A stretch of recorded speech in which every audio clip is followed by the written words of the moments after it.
Hey guys, welcome back to my YouTube channel. My name is Kate Janes and I'm a part-time clothing reseller. I resell online on Poshmark, eBay, Mercari, and Depop.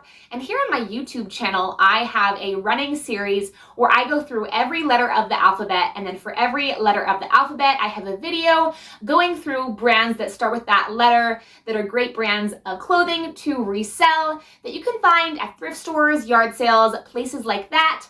Today we are going to be going through G brands, and we have 11 brands to go through. Let's dive right in.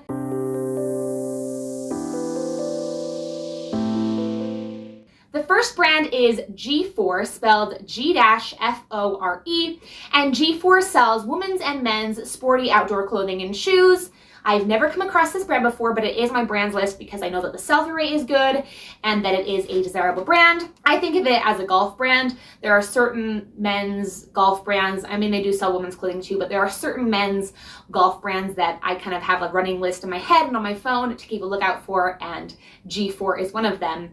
The next brand is Golden Goose, spelled G-O-L-D-E-N space G-O-O-S-E, and Golden Goose sells very expensive men's, women's, and kids quality clothing and shoes. When I went onto Golden Goose's website and clicked on the women's clothing, I was seeing 4 digits for how much they cost. So in the thousands, or at least the 1,000s for their clothing, which is way more than I'm gonna pay.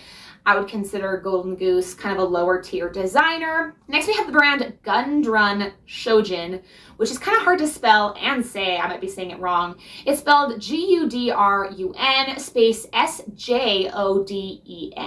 And Gundrun Shojin sells women's artsy login looking clothing. This is on my brands list, of course, because I'm telling you now, but I really want to find this brand because I went to their website, and before I've ever even been on their website, I just love their clothing. It's very artsy and login looking, like I said, but also kind of prairie inspired with some of their pieces. Next, we have the brand Grana, spelled G-R-A-N-A, and Grana sells women's and men's minimalist closet staples. That's the best way I could describe Grana.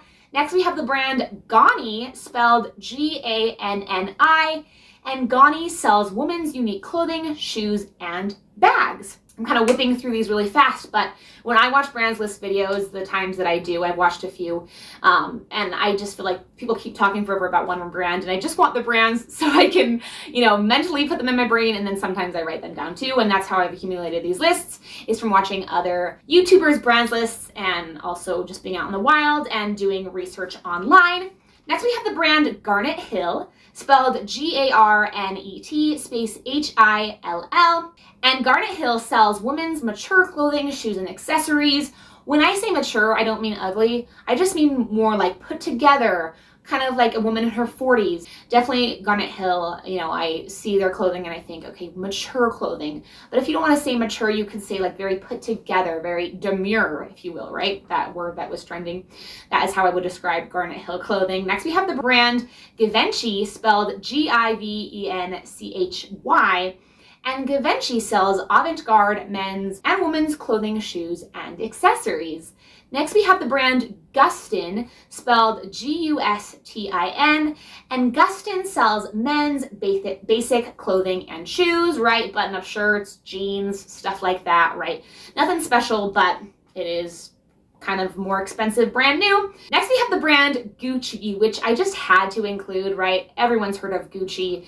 It's kind of like the joke brand, I feel like, of all the designer brands because everyone's heard of it, but no one can afford it, right? It's spelled G-U-C-C-I. And Gucci sells men's, women's, and kids designer clothing, accessories, bags, and shoes. Gucci, I don't know if you'll ever come across it in the wild. Maybe you will, but you also need to authenticate it because higher end brands like Gucci, designer, stuff like that, there are people that make fakes, which is dumb, right? But it does happen. So if you come across Gucci and it's marked up, say like $30, and it's a bag at the thrift store, make sure it's authentic before you pay $30, right? Next, we have the brand Guess, spelled G-U-E-S-S, and a lot of Guess pieces I know for sure aren't worth reselling, but Guess does sell men's, women's, and kids' trendy clothing, shoes, and purses. And I do know that like their bags are probably one of their best selling categories. I have one Guess kind of bigger bag for sale currently, and then I have another Guess bag that I sold for like $20, even though it was dirty. So don't write off the brand Guess completely. And last we have the brand Gaunt, spelled G-A-N-T, and Gaunt sells men's and women's high quality, kind of preppy clothing. Not all of their clothing, I would say, looks preppy inspired, but a lot of their clothing that I saw on their website reminded me of preppy clothing, and overall would describe their clothing as high quality. Like I said, that is it for the 11G clothing brands. Thanks so much for tuning in. I hope you learned at least one new brand that you can add to your brands list. I'm constantly trying to expand my brands list just in case I come across, one of these brands at the thrift store. But honestly, when you're at the thrift store, if you're a newer reseller or an experienced reseller, if you come across a brand that you don't recognize, just look it up, right? Because it could be worth a lot of money. And when you're a more experienced reseller, you learn a lot of brands, right? Because you see them all the time, right? So I know all of the JCPenney and the Target and the Walmart brands now. And I also know just other brands that aren't worth reselling, and I come across them all the time. But I'll be, looking through the racks at the thrift store, or I'll be digging at the bins, and I'll come across a clothing brand that I've never seen before. And I usually always look it up because it could be worth money, it could be not, but it's worth it to take the time and see if it is. I will see you guys in the next video, hopefully. Bye!